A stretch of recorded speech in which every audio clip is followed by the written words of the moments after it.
Hi, and welcome along to Transfer Daily, the show that takes a look at players linked with a January transfer move to Arsenal. Coming to you a bit earlier today, but listen, it's great to be up early, especially I went to bed so late last night after the game and doing all the videos, etc. Great to be here. Listen, let's tell you straight away about the players that have been linked today, getting stuck into it. Moussa Sissoko. Now, Moussa Sissoko has declared his love for Arsenal. He did an interview for a newspaper, or shall I say media outlet over there in France called Téléfoot, I think is the name of it. And in that article, he's declared his love for Arsenal. He's declared the fact that he would love to play for Arsenal.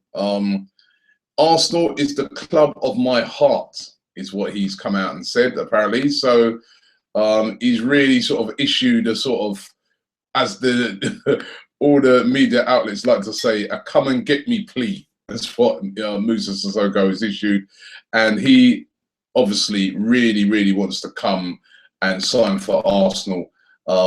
There's been a lot of linking Moussa Sissoko to Arsenal, but we've also heard that Newcastle don't want to sell him. Newcastle are not interested in selling him. They want to keep hold of him. They see him as like their best player.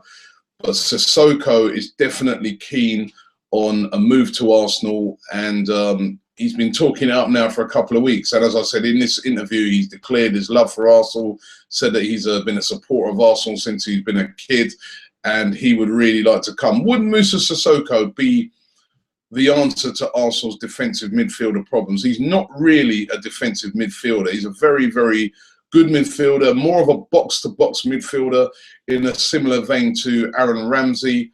But is he that disciplined defensive midfielder that Arsenal need? That I'm really not sure of. If not, the other player that Arsenal apparently a lot of newspapers are saying going to go and bid for this week is William Carvalho. Now, we've been with William Carvalho for so long, and there is a report out in the Mail media outlet saying that Arsenal are looking to get this deal done within the next 2 weeks. They think that they can get it done for about 25 million. Remember, in the summer we were hearing about this massive release clause that Carvalho has. Well, the Mail are saying that Arsenal are confident they can get it done for about 25 million. He is a bit different to Sissoko in that he is a disciplined holding midfielder. He's big, he's imposing and strong. He's young as well, so you know he's got loads of time to develop into an even better player. I've spoken to before to a Portuguese football expert who works for the media out there, and I asked him about Carvalho, and he said, listen, Robbie, he's a very good player, but he's still raw.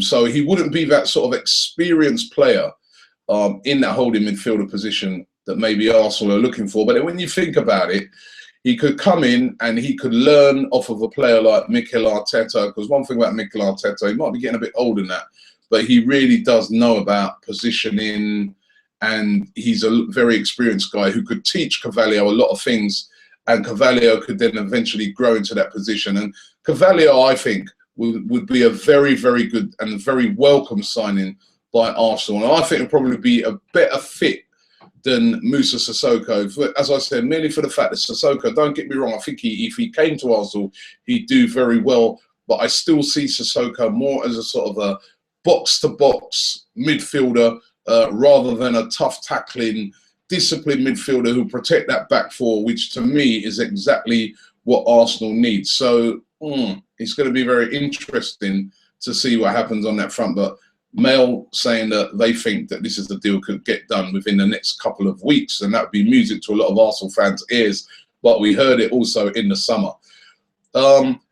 Centre backs now very interesting. Yesterday, of course, we saw the injury to Matthew Debuchy, and Arsene Wenger was getting asked, you know, now that Debuchy's dislocated his shoulder, probably going to be out for, could be up to 6 weeks or even more. He was being asked, are you going to replace him? Are you going to bring in a right back? Wenger said, no, we've got cover in that position. We don't need another right back. However, What it does mean with Debuchy being out is that he can't cover that centre-back position. Only Monreal is the only little cover, and we definitely need to buy somebody in that position. So it looks like Wenger is definitely looking at a centre-back. And the players whose names come up on the radar today is Virgil van Dijk. Now, Virgil van Dijk, again, is quite a big, imposing guy. Plays for Celtic in Scotland. Has done really, really well since he's been playing for Celtic. Is one of their main players.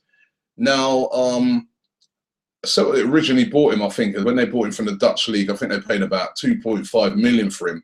They're looking apparently for about minimum about 10 million pounds before they let this guy go. Remember, Celtic up there in Scotland, you know, they have to be a selling club because of the mere fact that they just don't earn the amount of money that the clubs down in the Premier League earn. So although Celtic are saying that they do not want to let Virgil van Dijk leave the club in the January transfer window, we all know with these sort of things that money talks. And if the right sort of bid comes in from a club like Arsenal, they may allow Van Dijk to leave. Would he be able to make the transition from the Scottish League to the Premier League? That is the question. I mean, Victor Wanyama, who was playing for Celtic, he managed to do it. He's left from Celtic, he's gone to Southampton, and he's been excellent for them. So can Van Dijk do the same thing and step up to the Premier League? That'll be the answer. Remember, coming from Celtic and joining Arsenal is a massive, massive stage that is at a very, very imposing stage. And you know what it's like with our Arsenal fans. You're going to have to hit the ground running. But Virgil van Dijk linked with a move today. There's also been the rumours still flying around about Winston Reid. Reid is still being linked with Arsenal. Depending on which outlet you read, there's some outlets saying that, you know, Arsenal are about to make an opening bid of £3 million to bring Winston Reid into the club. And then there are other outlets that are saying that the deal for Winston Reid might not get done and West Ham might hold on to him until the end of the summer. I don't know. I just can't see West Ham. Why would they, you know, I don't know. I think that Winston Reid either is going to sign some sort of new contract for West Ham or he'll leave, because to stay at West Ham, you know, means that West Ham, come the summer, he will just be able to walk away for free. I don't think West Ham can afford to do that right now. They're about to move into a new stadium. They need money. I don't think they're going to let him walk away for nothing. But Winston Reid, as I said, some outlets saying that Arsenal are about to make an opening bid of £3 million. Other outlets saying that Arsenal have cooled their interest on Winston Reid. They're not sure about him and they're looking at other targets. But it definitely looks like Arsenal are looking at a centre-back. On players going out, another player about to leave Arsenal, and it's a kid who's been playing very well, Benik Afobe. Benik has been on the low dons. We all remember that brilliant hat-trick he scored against Manchester United in the League Cup. Well, Afobe's been tearing it up down there in League One, and now he's about to join Wolves. Wolves have made a permanent offer for him, and he's going to join Wolves. And you know what? Good luck to the kid. He's done very well. He did all right at Arsenal actually, but obviously he wasn't ready for the first team. He's gone down to MK Dons and he scored 19 goals. And you've got to give credit for that. You know what? It's never easy for a kid. You know, you've come up in the Arsenal youth system. You want to make it at Arsenal. That's the club where you really want to make it. But unfortunately, it doesn't quite work out because it's such a hard move to make, to jump from, you know, youth level right up to the first team. But fair play to him. He's gone away to MK Dons. He hasn't sulked. He's worked really hard. And now he's going to be joining Wolves, which are a very good club. And he's going to be able to make a good career. And if he keeps banging in those goals, he'll be back up into the Premier League in no time. So well done to Benik Afobe. We wish him the best of luck in the future. And a player on that note who needs to get his head down is Szczesny. You saw him yesterday. He on the bench with his hood up. He looked really, really depressed. But he can only blame it on himself. The #1 spot was his position. He knew at the start of the season that David Ospina has been brought in as proper competition for him. Not like when Fabianski was here. This guy's going to challenge him all the way to become #1, because Ospina was a top goalkeeper when he was playing in Nice. In the World Cup, he was one of the top keepers. And, you know, listen, he's got faces now, serious competition to get back that #1 spot. Arsene Wenger said that he was dropped because of his poor form. I think it's a mixture of that and the smoking in the showers incident. And Szczęsny's going to have to get his head down now and earn his position back into that Arsenal team. No point in sitting on the bench looking depressed. He really has to work hard now to get his position back. And on that, great win yesterday, fantastic win.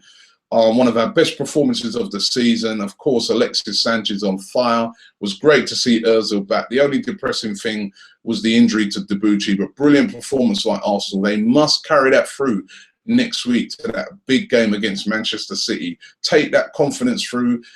You know, if we can do that, we can get a result up there against City. But as a lot of fans pointed out yesterday, there's a lot of mental stuff going on in Arsenal's heads when they go to those big clubs away, which they need to get rid of. A fantastic performance, and results kind of went for us as well.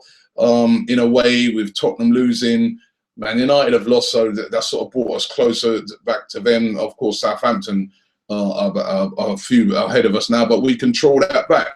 So, listen, if Arsenal get a good winning streak together, you know, we can start really pushing to move up that table. Thanks for watching Transfer Daily today. As I said, we came to you at a slightly earlier time. We'll be back to around about the regulation time tomorrow, which is about 8 to 8:30. But thanks for watching today. And don't forget to check out all the videos from yesterday's game against Stoke City. Thank you.